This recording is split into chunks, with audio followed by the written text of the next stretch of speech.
I've seen things you people wouldn't believe.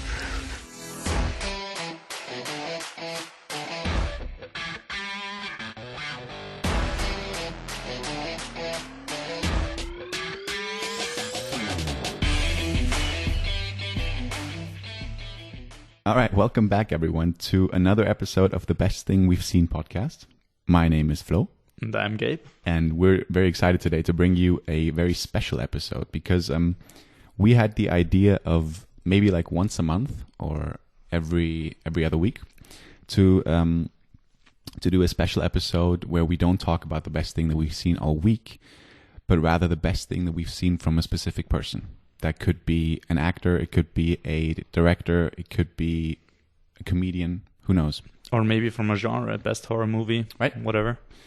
So we're not just limited by newly released stuff, but we can actually like talk about a person's career and talk about some of our favorite films that are maybe older than 6 months, so that we can talk about them in depth. And in this week's episode, we're going to talk about, in honor of his first Acting Academy Award, because I think he won one for producing 12 Years a Slave. We're going to talk about the best thing that we've seen from Brad Pitt, because he won Best Supporting Actor in Once Upon a Time in Hollywood.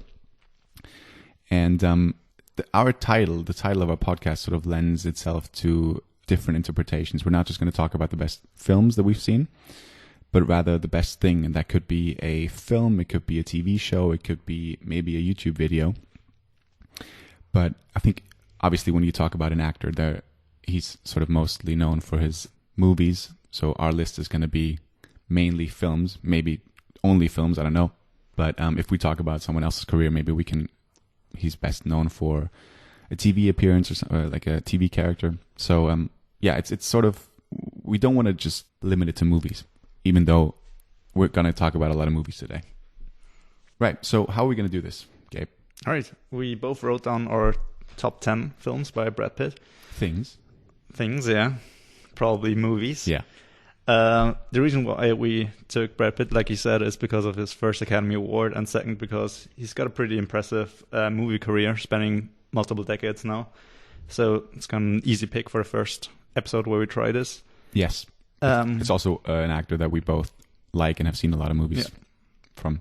So we're going to jump right in and count on our top 10 things by Brad Pitt. So why don't you start, Flo? Right. So before I just want to say that it's obvious that we're not going to, I haven't seen every single thing that he's done. Me neither. He's an actor that I've seen a lot of stuff from, but there's a couple of movies that I haven't seen, so I'm obviously not going to talk about them. And sort of the main omissions from my list are going to be Tree of Life, which I don't think you've seen either. Mm-mm. And I haven't seen Fury either, or Babel. Is that called Babel? Yep, by Inarritu.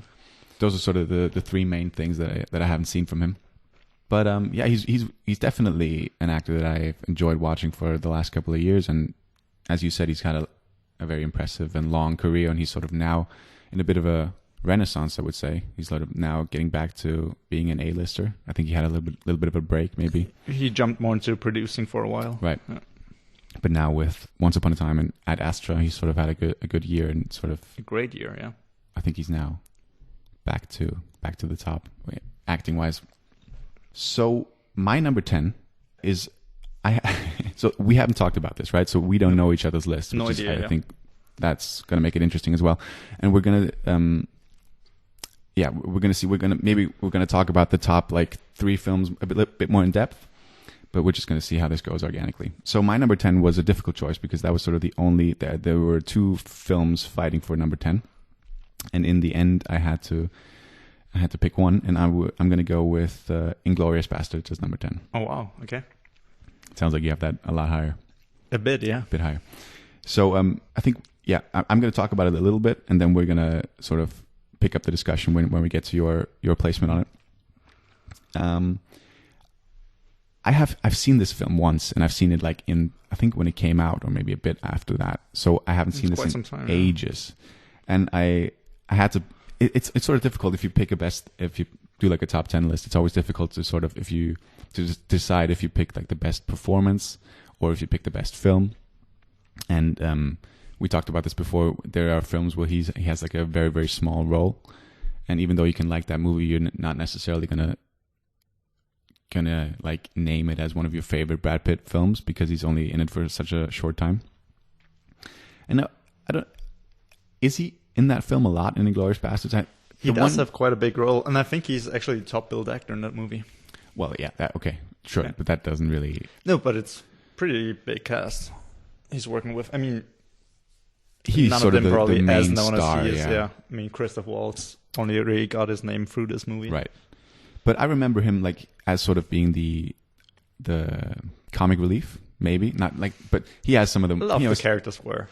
Right, but he has some of the relief, funniest scenes. I mean, the He scene does. where he meets Christoph Waltz's character for the first time, and he pretends to be an Italian. Golami. Enrico, and Enzo Golami, I think his name is. It's great, and that's sort of the main scene that I had in mind when I decided to pick that film, because I can't remember much. I don't remember him in a lot of other scenes. Obviously, the very final scene where he talks about it, and this maybe being his masterpiece, I think, and. For that scene alone, where he meets Christoph Waltz for the first time, and that's one of my favorite Tarantino scenes overall. So yeah, we're going to talk about it a little bit more when we get to it on your list. So what's your number 10? My number 10 was quite a difficult choice, and I'm not sure about it because I picked Curious Case of Benjamin Button, a film that I haven't seen in many, many years, probably closing in on, I don't know, like 7-8 years, maybe more. And when I saw it, I thought it was great. It's got a pretty good cast with Cate Blanchett in it, and I think the makeup and all the effects were really good. At least that's how I remembered it. I can't say too much about the film. I just know that I really liked it, and I thought it was a very interesting story and kind of an interesting role for Brad Pitt, who mostly played kind of the badass kind of types. But like I said, I haven't seen it in ages, and I know it's from a director that you love very much. It's my favorite director. Yeah. But I that movie's not on my list. I thought so. Yeah, I think we talked about it once before. I enjoyed it, yeah. But I never had the urge of rewatching it, and it's sort of I've seen it once. I don't need to see it again. Yeah. Maybe in a couple of years. But yeah, it's David Fincher who directed this, who has worked with Brad Pitt multiple times. Mm-hmm. And some of his best work. Yeah, for sure. And I enjoyed it. It's great just because of the visual effects. For anyone who doesn't know, it's about a guy who ages backwards. He sort of starts off as an old man, and then he ages into a baby. And it's a long film. It's a bit. Some people call it overlong, and it's a bit boring at times. But it's a rather beautiful film, I think. But it is, at least. Like I said, that's how I remembered it. It's been a very long time. I think in this list, it's a film that it's been the longest time that I've seen it. Okay. So moving on, number 9. Number 9. My number 9. The best things we've seen. We got to call this best things now, I guess, right? Or rather, just the best thing. The number 1 is the best thing that we've seen by him. Yeah. Right. So the list is going to be called best thing we've seen, but we're going to talk about 10 things. But the number 1 is the best thing that we've seen, right? I got confused. Yeah, it is. So we're going to talk about 9 other things, and then the best thing that we've seen from him. Yeah? It's sort of the name of the show, right? So the number 9 on my list is Sleepers. Have you seen Sleepers? I actually watched it like 2 days ago because I was homesick and I didn't know what to watch. So I had the idea, all right, we're going to do Brad Pitt films. So I rewatched one film and finally watched Sleepers. Things, I'm sorry. And I have to say I was a little disappointed by it. Okay. And plus, if you haven't seen it, Brad Pitt has a very small role in it. Or He does. very little screen time. He does, yeah. Sorry, but why is it your number 9? No, it's fine. It's interesting. So if it's not going to be higher on your list, then we can talk about it a little bit more, I guess. But this is another one that it takes a long time. It's 2.5 hours, I think. Yeah. And it's got one of those like incredible casts because it's got like a huge cast. But it's about a group of boys who get horribly mistreated at some sort of what institution is it? Where are they kept? A home for what's it called? For juvenile delinquents. Okay. Or, yeah. Like Right. a prison for Yeah. kids. Yeah. And the guards they're like doing horrible things to the kids, and that's sort of the first part of the film, and then there's a cut, and then you get to see the kids grown up, and then they take their revenge on some of the guards that they run into at a bar. I think he runs into one of the main villains, and then they take revenge, and then it's sort of a little bit of a justice drama as well, about who's in the right and who's in the wrong. It kind of combines a lot of layers, because at the beginning it plays in Hell's Kitchen in the 70s, where a lot of, like, so New York, where a lot of mafia films take place, and it kind of shows the different like Italian families and Puerto Rican families, and some of them are gangsters, and you see one who's kind of a mob boss. So it kind of starts off kind of like Goodfellas, and then becomes kind of a very disturbing drama, horror kind of thing, and then it moves to a courtroom drama, which I thought was a cool thing to do, to kind of combine these different genres, but I think it didn't work that well. It's interesting. It's one of those films that I really, really loved. But the reason why it's like number 9 is, as you said, that he's got a very small role in it. Brad Pitt. I think he plays like a lawyer. Yeah, he's one of the kids. Yeah, then grown up. And then the grown up guys. I thought Brad the Pitt. first part was pretty cool, but cool is the wrong word for this kind of movie. But I thought the second half kind of really dragged on. I don't know. Fair enough. Yeah. But I think it's got one of the great De Niro roles as well, in my opinion. I'm not a huge fan of those gangster films, you know. It's a tough thing to say, because I think De Niro has some of the greatest roles in Hollywood history. No. I'm sorry, one of them. One of my favorites. Not even top five. I would agree. It's not top. He's got such a vast catalog of films for sure. But he plays like a priest, I think. Yeah. And he sort of takes care of the children. Yeah, he's kind of a mentor for the kids. Right. So I can recommend Sleepers. What's your number 9? Number 9 kind of ties in with our last episode, which because I'm going to talk about Snatch, a film by Guy Ritchie. Yeah. And it was, like, I think, his second movie after Lock, Stock, and Smoking Barrels. Was it? Smoking Barrels? Yeah, I think so, yeah. I thought that was his first Snatch. No. Lock, Stock, and Two Smoking Barrels was definitely his first. So Snatch, if you don't know what it's about, it's, like we said on our last episode, similar to Gentleman or Lock, Stock, and Two Smoking Barrels, which I've now said, I think, for the 4th time. Yeah, it sounds good every time. Is a gangster film set in the UK. Sort of in the gypsy world, right? Well, a part of it is, because that's the role Brad Pitt plays. I think he plays an Irish fella who's a boxer, or was a boxer, and he gets hired for a job. And I don't want to say too much, because first of all, I don't remember all of it. It's also been quite some time. It's a very fun, fast-paced action comedy with a great cast. Who's in that one? Brad Pitt, his great lookalike, Benicio del Toro, which I think looks so much like him. It's got Jason Statham and quite a few more who I just can't think of right now. But talking about action comedies, which I'm not always a fan of, I think that's one of the best. Is that really? Is that an action film? I mean, it's what's like the premise of it? They hire Brad Pitt, right, to be like a boxer for them or something. They bet on it, and then they want him to lose or something. Isn't that? I think something like that. I think it starts off with a heist with Benicio del Toro, and they rob a couple of diamonds from a Jewish bank, I think. Like I said, I'm not all that familiar with the plot anymore, but I think it's not necessarily the most important thing about that film. Yeah, no. That's another one that's not on my list. I've seen it, and we talked about it, as you said last week, because that's sort of one of the pillars of Guy Ritchie's career. Yeah. And The Gentleman, we called it now Ritchie's return, because it's sort of his return to form to those kind of movies back in the day. And I think if you're going to see any of his movies, I think Snatch is the movie to see. Because probably Gentleman is not as good as Snatch. Lock, Stock, and Two Smoking Barrels is a fun film. It's a very cool film. I think it tied as one of my favorite Guy Ritchie films, those two films. But Snatch is, I think, more accessible to a wider audience. Yeah, just because of the cast. And it's a great Brad Pitt performance. It is. I mean, it's it's very funny. Yeah, it's not the way that you're used to seeing him. He plays like an entirely different character, which is fun. Okay, my number 8 is another one where he plays a very, very small role. I have to say, but that's one of my... This movie has grown on me over the last couple of years immensely, and that's The Big Short. I thought that would make an appearance on your list, yeah.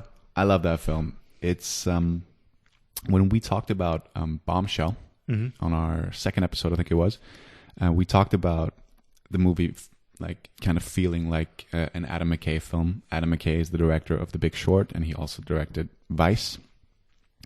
And it's sort of his style is like telling an important story that's sort of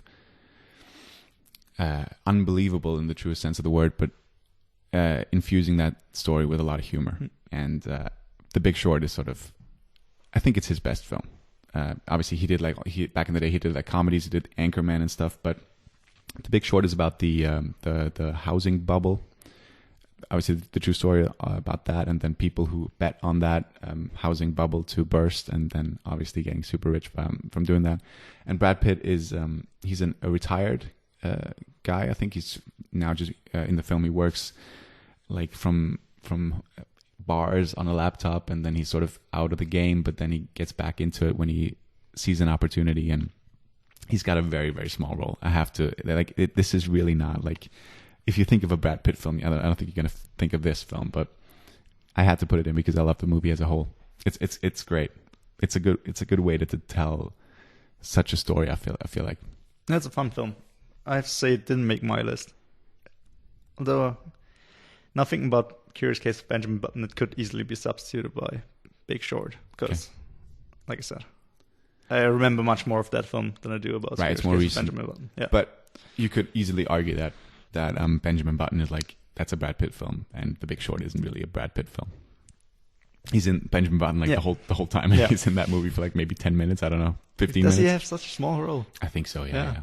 He's like he works together with the two younger guys who bet on it, and he just sort of, I don't think he's got a lot of screen time in that film. I mean, it's got a lot of main actors, a lot of different stories which connect, intertwine with each other. For sure. Yeah. But I would say it's like Christian Bale and Steve Carell's film. Like they are sort of the main, and Ryan Gosling makes it. It's a stellar cast as well. Yeah. All right. My number 8. I don't know if you've seen that one. Is Interview with the Vampire. Yeah. Yeah. I've seen that one. Is it on your list? It's not on my list. Okay. When I saw that movie, I thought it looked like trash. Honestly, it looks so freaking ridiculous. It does. It does. It kind of is. I don't know how this movie exists. I really don't know how this movie exists. Like, and in the form that it does, it's one of the most bizarre films I've ever seen. That's why I love it. I get the appeal. Yeah. I get it's maybe in my top 15. I don't know. That's not a huge compliment. I think he has like, I don't know, 20, 25 all right movies.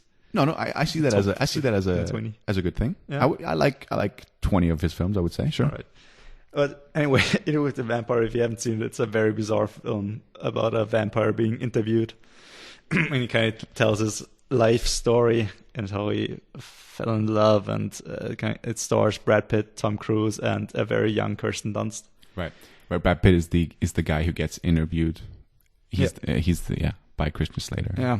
And fun fact, I think Kirsten Dunst, who was, I don't know, very, very young in this film, had her first kiss, which was with Brad Pitt, who was 10 years old, and so she plays a child, and he plays a guy in his, I guess, he looks like his early to mid-20s, but he's a vampire, so he's a couple of hundred years old. It's a very weird scene, and it's an incredibly weird story. It's hard to talk about, but definitely a film that you should check out. It is an incredibly weird story. Yeah. I mean, the gist of it is that Tom Cruise is a vampire, and he bites Brad Pitt because I think he's like depressed because his wife and child have died during childbirth. Sure. I don't even remember that part. So he's like out of it. He doesn't care anymore. So Tom Cruise bites him, makes him a vampire. And then he bites Kirsten Dunst so she can be eternally young, and then she kind of resents it because she wants to grow up. But it's Antonio Banderas is in that film as an high-ranking vampire. I mean, it's an outrageous film. I don't know how it exists. It's unbelievable, but it's I wouldn't even say surprisingly entertaining. Yeah, it is. Yeah. It is like so over the top that it's enjoyable again. It's a good film. It seems like a incredibly weird soap opera. It seems like an SNL sketch at times. I don't know how they decide. Like some of the scenes look so weird. Yeah, it's so cheap at times. Yeah, it's great. But it's actually good. Yeah, I have to agree. All right, what's your number 7? All right, my number 7 is one of the most beautiful looking films that I've seen maybe ever, and that's The Assassination of Jesse James by the coward Robert Ford. All right, I just want to say there are probably 2 big films that I haven't seen from Brad Pitt, which are this film and Tree of Life. I would love to have seen that movie before we did that list, but yeah. This is one of those films that every like cinephile adores, but I feel like it's sort of not really talked about as one of Brad Pitt's, like in the general public. If you talk about films, I don't think I've never heard of this.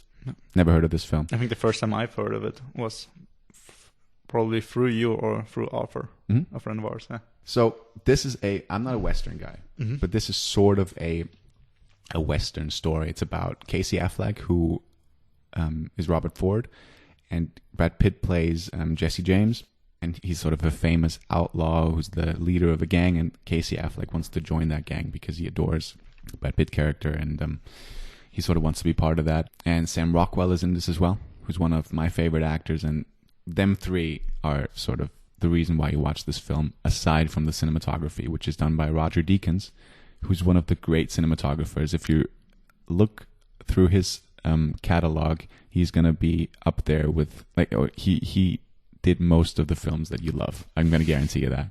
And he's only now getting the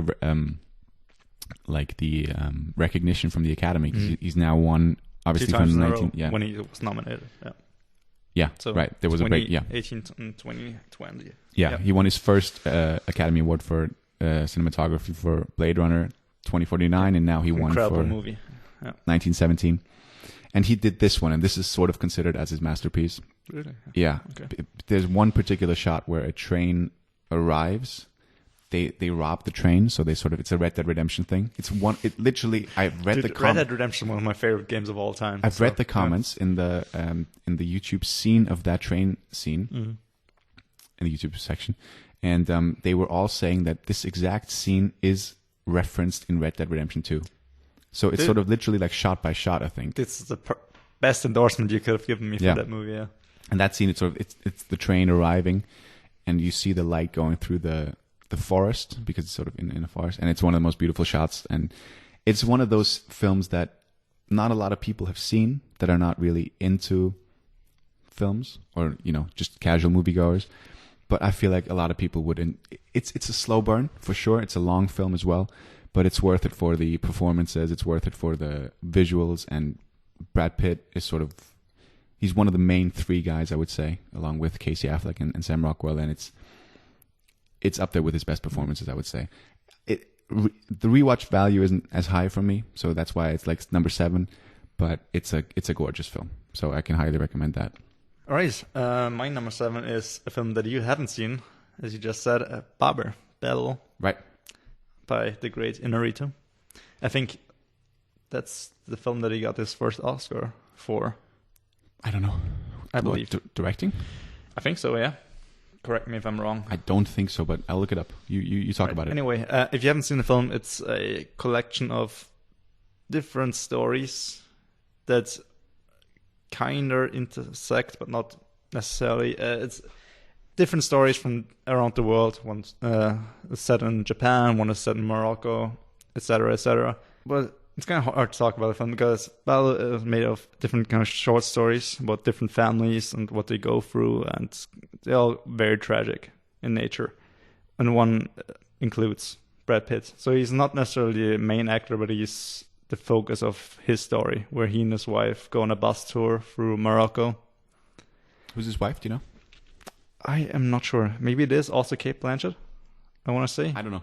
I don't know. Quite some time. I don't know anything about this film other than it's by Inarritu, who did Birdman and stuff. For people who don't know, his wife is Cate Blanchett, and some of the actors in this movie are Gael Garcia Bernal, if you know him. He's a great actor, and Is he the only one that I remember? The only one who's kind of a big name. All right, I thought there were bigger, there were big actors in there. Michael Pena. All right. Anyway, it won for music. Yeah, but that's the only Academy Award it won. Yeah.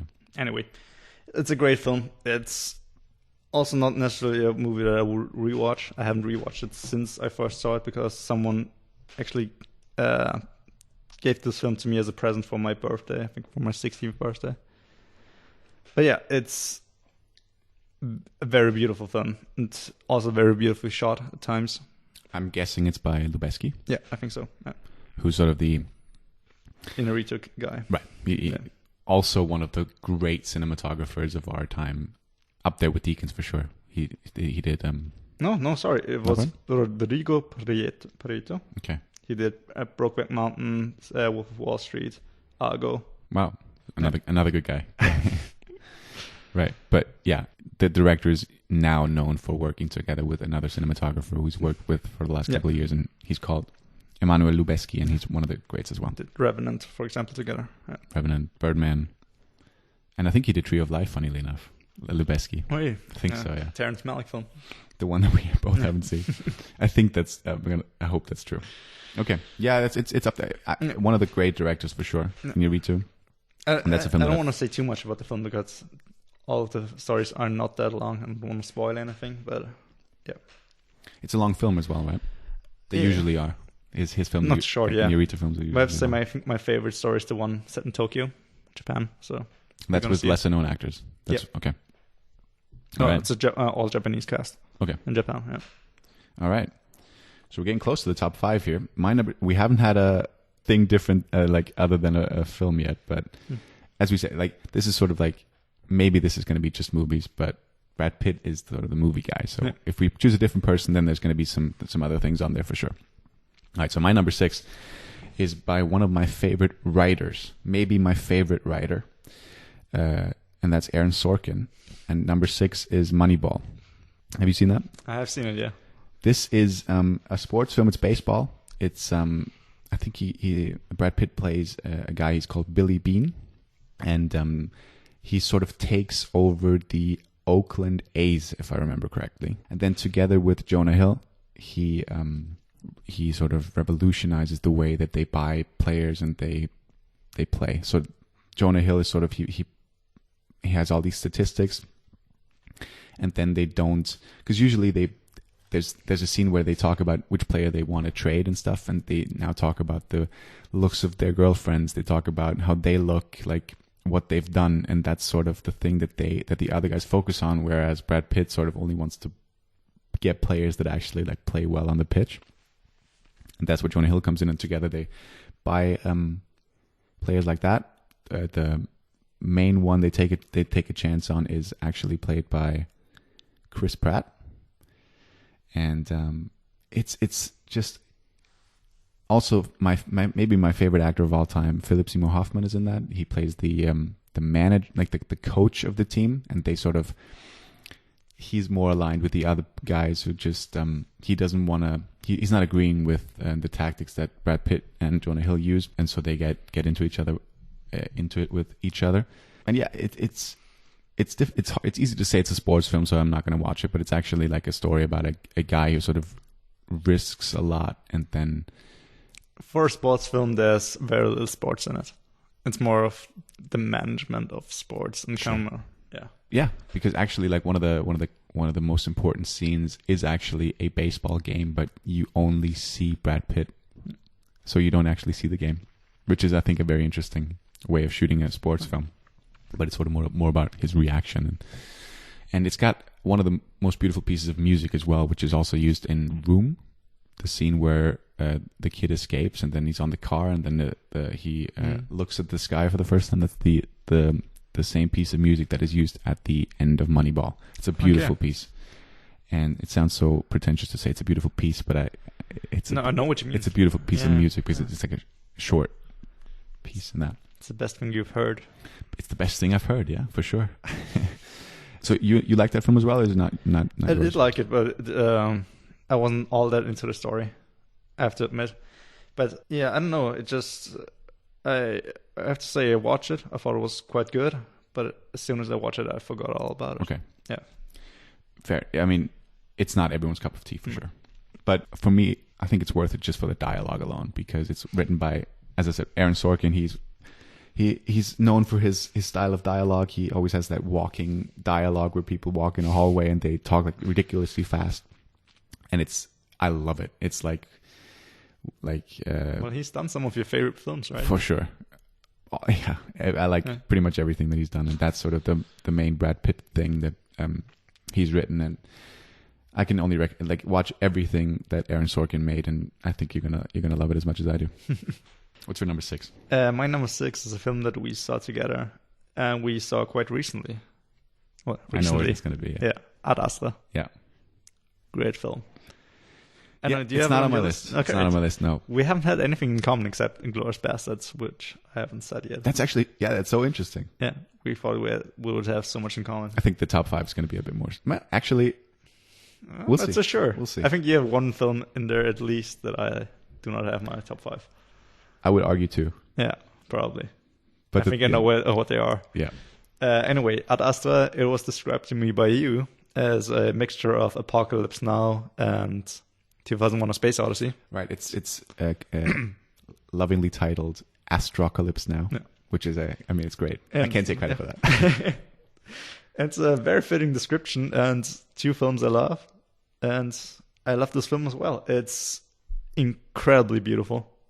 I love space films, and he's got a very interesting role of a guy who's an astronaut, and he's got the mission to find his father, who thought he died many, many years ago, but now he's being told that he lives at the edge of the solar system, and he has to kind of undertake this huge journey across the solar system to find him.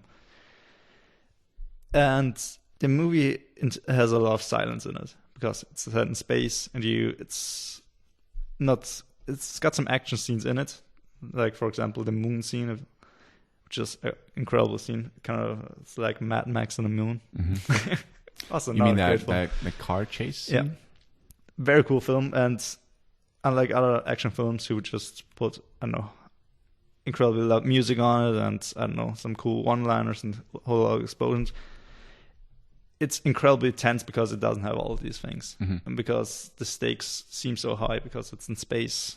So yeah, very cool film, incredibly beautiful movie, incredibly beautiful movie with beautiful cinematography and beautiful music. I thought it was great. Yeah.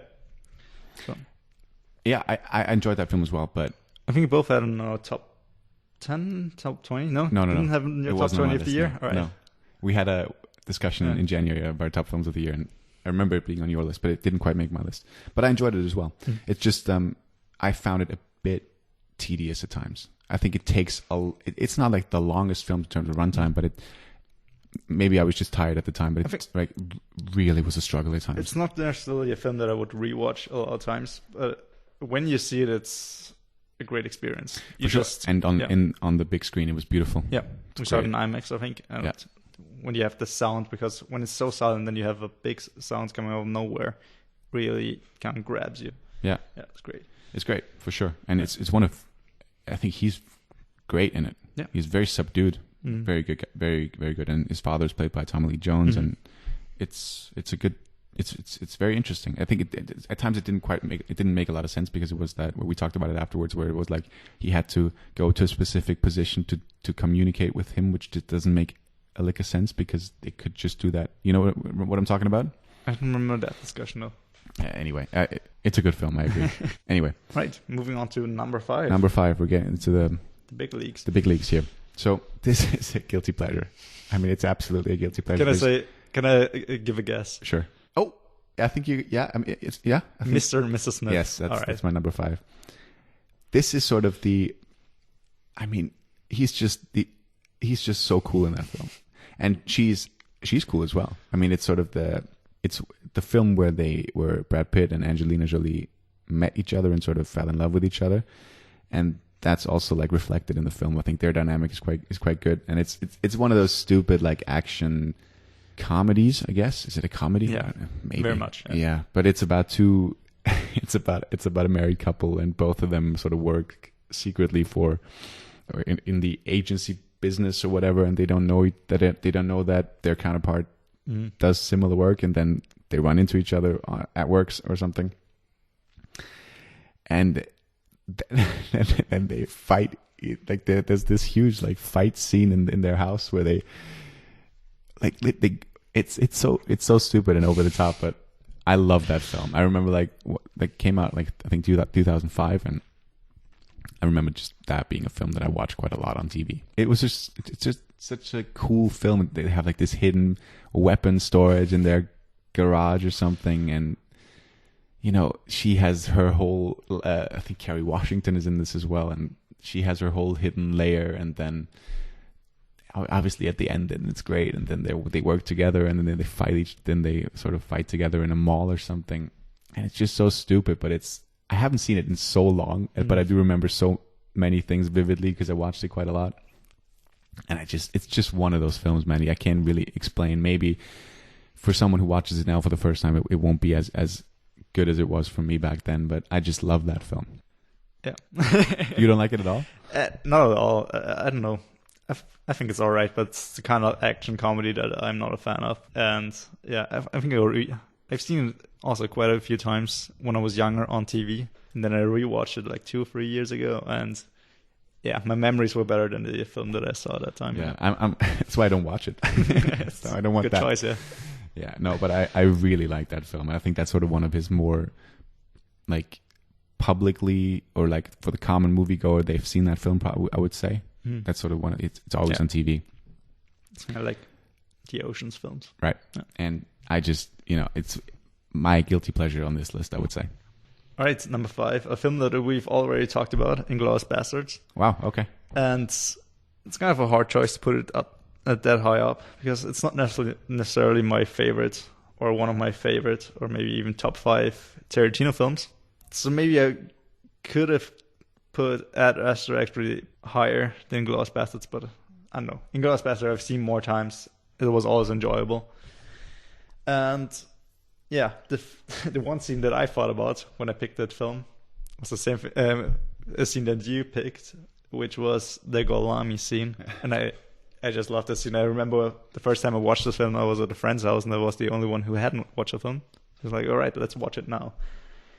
And I remember when that scene started, and we all just almost fell from the couch because we laughed so hard. I don't know, I loved it. That scene I even liked it even more than I liked I don't know, Christoph Waltz in that film. Everybody talked about how great he was, and he is pretty great. He's great. He is. But I think because I was so hyped up, everybody told me how great he is. But he's in that scene as well. He is. He makes the scene great as well. But just how they try to keep a straight face and just try to say their name, like Golami, Margaretti, and Dominic De Coco. Oh, see. He agrees. He's the one who Antonio Margaretti. Dominic De Coco. Brad Pitt is the guy who speaks the most Italian. Yeah, he's the worst at pronouncing the name. Yeah, great scene. Arrivederci. It's great, but for me, for me, that film is Christoph Waltz's film. It really is, and that's sort of why it's not like higher on my list, because it's, as we talked about, it's not really even though he might be in the film more than I remember, but I don't really see it as a Brad Pitt film as much as I do see it as a Christoph Waltz film, because I think he's sort of the star of the film. Yeah, I don't know if I would say he's the star. I would say he's got the, I think, most original role in that whole film, because he kind of introduced the kind of funny Nazi character who was kind of likable, but also just despicable. A huge C word. But Brad Pitt, does have a pretty big role, and he just has a lot of great scenes. Just apart from the Golami scene, or he also has "Everybody Bring Me 100 Nazi Scalps," which is a great scene. The little speech he does, or like you said, I think this might be my best work yet. My masterpiece. Yeah, it's great. Yeah. All right, we're into the top 4. Mm-hmm. And I switched these two around. I switched my number 3 and number 4 around. Okay. And I'm going to be honest. So I'm going to pick as my number 4, another film by Quentin Tarantino, and that's Once Upon a Time in Hollywood. The film the reason why we're talking about Brad Pitt today is this film. Is that higher on your list? It's the same place. Same place? Yeah. All right, perfect. So that's interesting. Wow. What's going to be your... So there's definitely one that... Okay, it's going to be interesting. I don't know. I think I have 2 of your films, obviously, but I'm going to be interested in seeing what's your number 3. So, I mean, it's just great. I am honestly surprised by the recognition that he got, that he won like every single award for this film. And when I saw the film, I didn't really think of him as sort of being an award contender. Nothing who else should have won, you think? Or was more likely in your mind? Do you mean from the film or generally? Generally, yeah. I really don't know. Like, I just, when I saw that film, I didn't think like, oh, he's going to get nominated or he's going to win. But I'm happy for him because he's great. As Cliff Booth, I think his name is. I think he was responsible for some of the biggest reactions in the audience throughout the film. Oh, dude, I love it. Yeah. I think he deserves it for sure. I just didn't think that he would get recognition for it. But funnily enough, I'm sad that DiCaprio didn't get. I mean, he got nominated and stuff, but obviously he wasn't going to. I think it was just a wrong year for him. It was, but I genuinely think that it's one of his best performances. Yeah, I think genuinely think so. Deserves the Oscar way more for that role than he did for The Revenant. Yeah. I still think he should have won for Wolf of Wall Street, but anyway, Once Upon a Time in Hollywood. It's Tarantino's love letter to Hollywood, and it's about Sharon Tate. Well, not. He sort of plays with he sort of plays with the murder of Sharon Tate by Charles Manson and stuff. And DiCaprio plays a has-been actor, and Cliff Booth, played by Brad Pitt, is his stunt double. And it's sort of a film about a lot of things, but also about the friendship between these two guys, and they play off each other so well. And then it sort of builds up. The whole film is a slow build-up, and then it sort of all ends up in a havoc at the end. And Brad Pitt is the main guy at that, and he plays it. He has like an acid trip, and he plays it so well. And it's one of the funniest scenes I've seen in the last year, I would say. And it's just, I mean, I think it's the biggest laugh that I've heard in a cinema in a long time. You're talking about the end scene. DiCaprio scene where he brings before that, where he smashes, that, where he checks the thing. Yeah.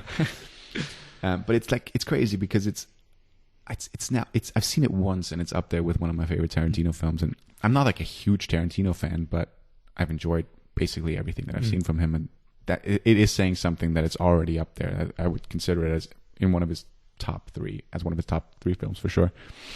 And it's great. I can't wait to see it again. Yeah. Dude, I can't help but agree with everything you said. I don't want to, but and I don't know, just the dynamic of him and DiCaprio, and kind of the thing that he's this washed up actor and he's this kind of disgraced stunt double because everybody thinks that he killed his wife, which he might most likely has done. Yeah. And just seeing him just being always there for him, for DiCaprio, and then going home to his kind of shitty home.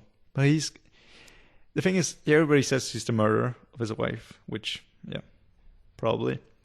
But then again, he's kind of the moral compass of this whole film.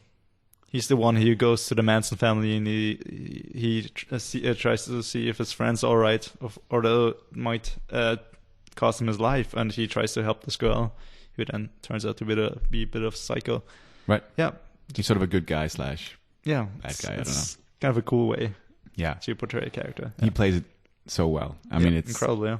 He's just fantastic in the film. All right. So that was your number 4. So it's back to me straight away, to my number 3. And I don't think this film is going to make your list, but I don't know what else it could be. So this is literally like one of my favorite films ever.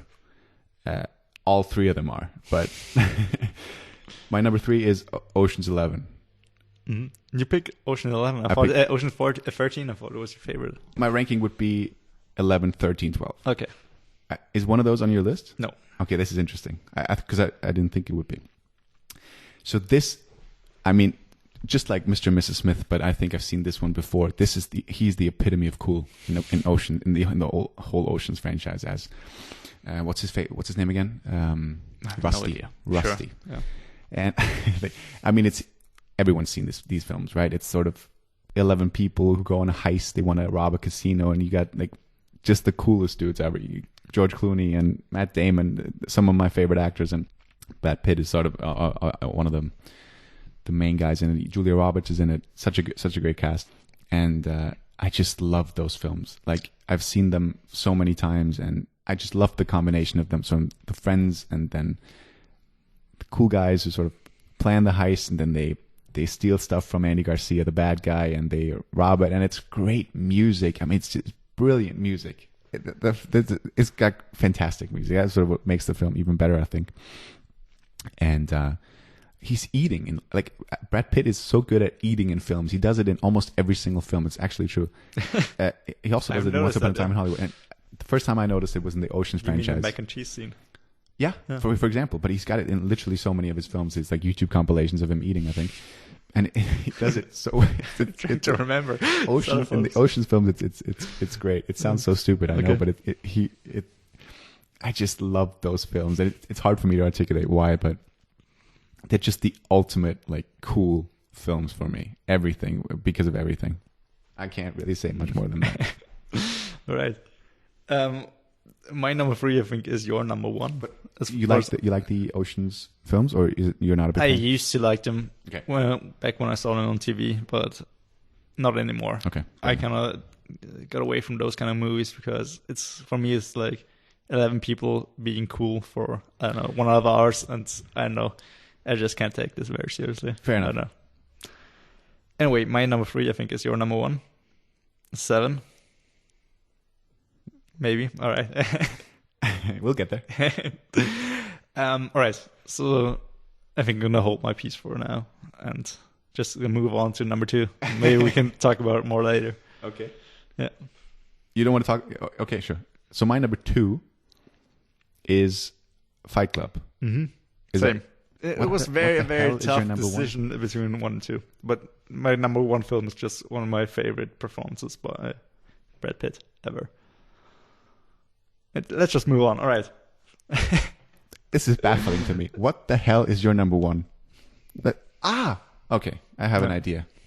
Right. So number 2 for me is Fight Club. Mm-hmm. And we're now talking about, you mentioned, so, okay, it's now obvious. 7 is my number 1. You're right. We're going to talk about that later. But both of those films are also directed by David Fincher, who we talked about when you talked about Benjamin Button. And he's my favorite director.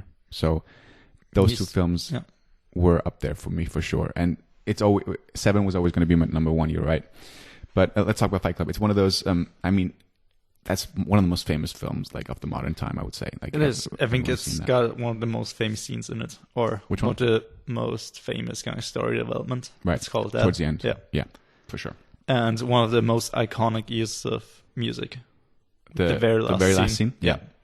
The Pixie scene. Yeah. Yeah. Yeah. Where's My Mind? I think it's a song everyone I know, I think, listens to the song because of that movie. Yeah. Nobody would know that film except for the few people I know who actually like punk music. Mm-hmm. Nobody except them would probably listen to this song because I think it's one of those piece of music that is kind of for a certain audience. But through that film, it just became a mainstream song again. Like so many other pieces of music became more recognized just because of films. Yeah. I mean, I don't think we have to talk about what Fight Club is about. Edward Norton. He's the main guy. He meets Brad Pitt. They form a fight club where they kick each other and where they sort of leave their frustrations. Yeah, they kick and punch each other. Are they allowed to kick? Are they not allowed to kick? I think everything's allowed, right? Well, no shirts. I think no shirts. Yeah. A lot of rules. We're breaking a couple of rules here. Breaking number 1 and 2 rule. I think both of them are not talking about it. But yeah, I think it's just so well directed, and it's easy to say that now. He's one of my favorite directors. So well directed, but sort of the best direction maybe goes unnoticed, I would say. And sort of the reason why this film is as big as it is, I think it's because of the direction and because of Fincher just knows exactly what he's doing. He knows exactly what he wants to do. He knows where to put the camera. He knows where to move it. And I mean, it's just incredibly well directed, in my opinion. And Brad Pitt, it might be his most famous role. I think so. Yeah.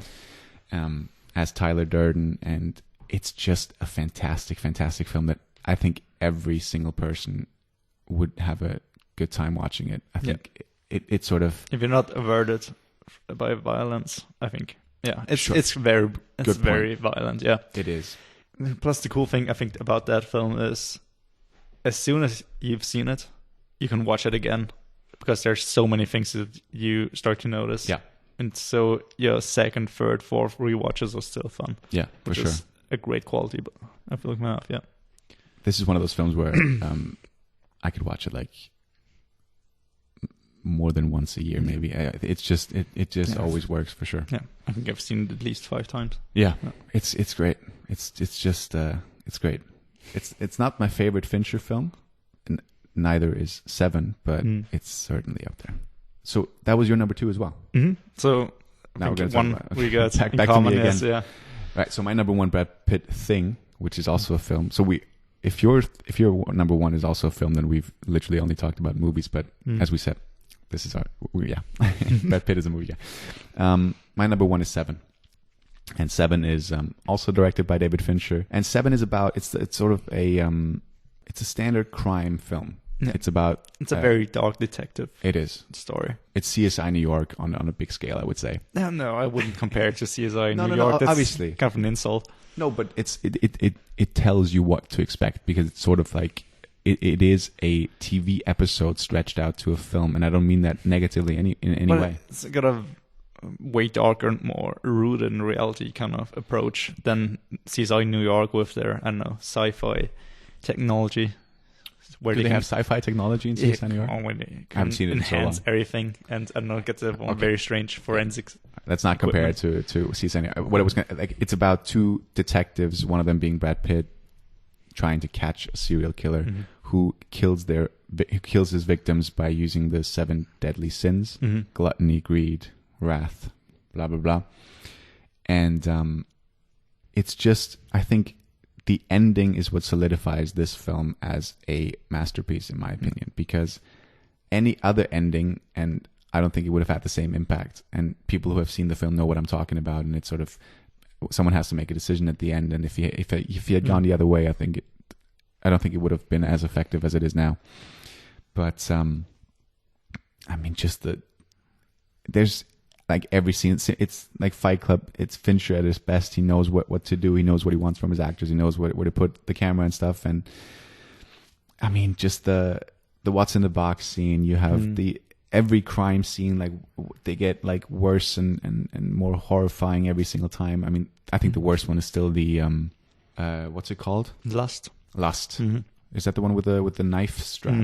Yeah, I mean, that's just horrible. It's a very, very brutal film to watch, and it's got some very iconic images. If you don't rewatch it, just the crime scenes and the whole serial killer story.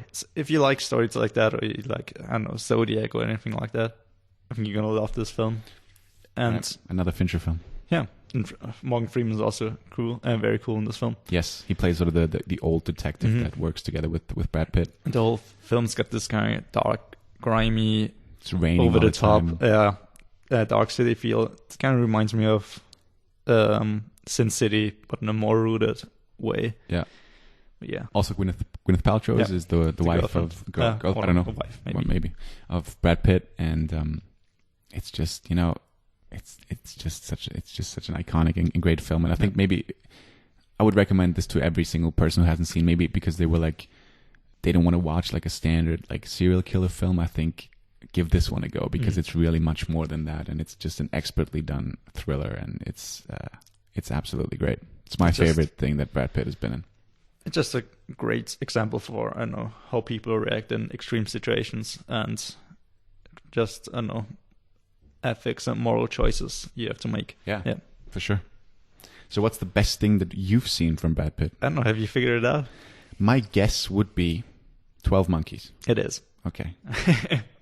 It was a tough choice between Fight Club and 12 Monkeys. Okay. Two films I love, but the reason I picked 12 Monkeys is because it's, I think, my favorite Brad Pitt role.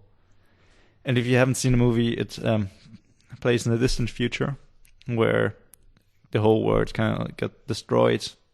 Humans can't go up to the surface because there's a disease out there, and if you go out, you get killed. And Bruce Willis plays a prison inmate in this kind of dystopian future society who have to live underground. And they choose him and strap him to a device and to tell him this device will send him back into the past. And he has to find the person who unleashes this virus on the world and has to stop it. And the only clue that they have is that it's linked to the organization 12 Monkeys. And then he goes back in time and he meets different people, and well, he just very much like Terminator. He just arrives in the past butt naked. And everybody just thinks he's a lunatic because he just keeps raving that he's from the future, and he's a prison inmate, so he doesn't do this by choice, and so he kind of also wants to escape, and he's not sure what is happening is real actually.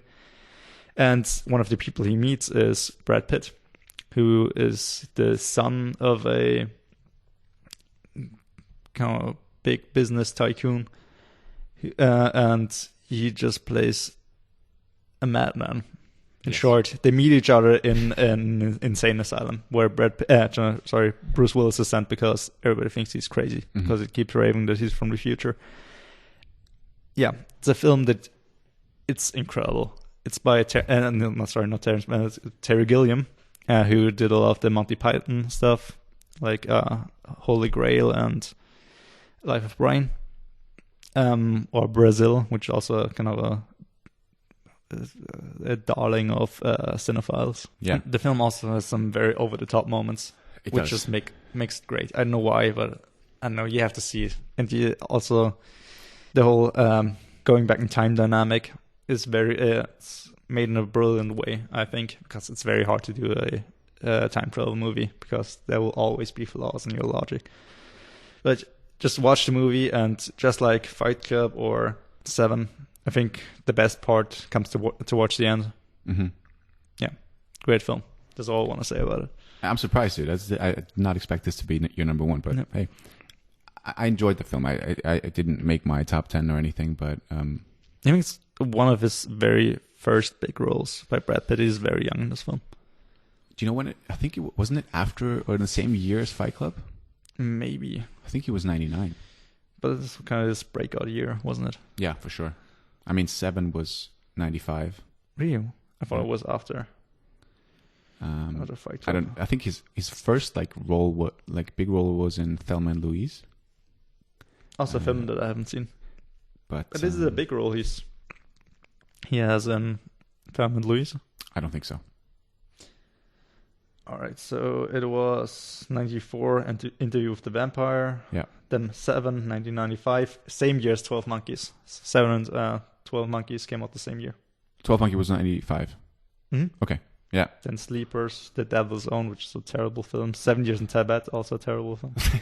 I rewatched. Bashing the films. Sorry, I just yesterday, the day before that, I rewatched 7 Years in Tibet, where he plays an Austrian mountain climber. Yeah. And he just does the worst Austrian accent. It sounds like a mixture. He's trying to impersonate Arnold Schwarzenegger and Tommy Wiseau. It's terrible. Yeah. I think you have to explain who Tommy Wiseau is. Watch The Disaster Artist or Room. Their Room. Their Room. Yeah. Big difference. All right. So those are the 10 best things that we've seen, and obviously our number one was the best thing that we've seen. Do you have any honorable mentions that you want to just mention real quickly? Big Short. Yeah. And well, let me see. I definitely left something out. Burn After Reading. That's my number 11. Yeah. That was the one that was fighting with Inglourious Bastards because just for his performance. Yeah, he's great. He's fantastic in that. I mean, the scene with him and George Clooney in the closet. Yeah. Yeah. I mean, it's this is one of my favorite Coen brother films. Yeah. And he is a big part in that film, and it's great. I also have, obviously, Burn After Reading and The Counselor, which everyone hates. That's the Ridley Scott film. I've only seen the director's cut. I think a lot of people have only seen the theatrical cut, and that's sort of the one that is apparently much worse. Or did I think it was alright? I'm not sure if I'm confusing it with some other film. I think it's a very underrated film, even though it's ridiculous in so many ways. There are so many ridiculous over-the-top scenes. It's an insane film, but it has such a gut punch of an ending as well. It's I enjoyed that way more than I think the general public did, I guess. Yeah. I mean, we haven't talked about World War Z, Meet Joe Black. I haven't seen Meet Joe Black or Legends of the Fall. Legends of the Fall, yeah. Anything else big that we haven't talked about? Spy Game. I wasn't a fan of. Fine, yeah. True Romance. Very True cool film, Romance, yeah. but he's a very small It's a role. very small- I think small part. that's actually one of his very first Yeah. bigger roles. Might be. I don't Yeah. know. All right. So, yeah, that was the first sort of special episode that we did. I enjoyed it. Yeah, looking forward to the next one. Yeah, we'll see how people sort of react to these kind of episodes. Maybe let us know if you want more of these episodes, or just go back to the way that we did it before. And yeah, I think it's sort of fun to mix it up a little bit and to get to talk about some older films and some of our favorite films, and not just the new stuff that we've seen. And yeah, we'll see. Hopefully we'll listen to your feedback, and maybe we'll do this again. Where can they find us, dude? Where can't they find us? Right.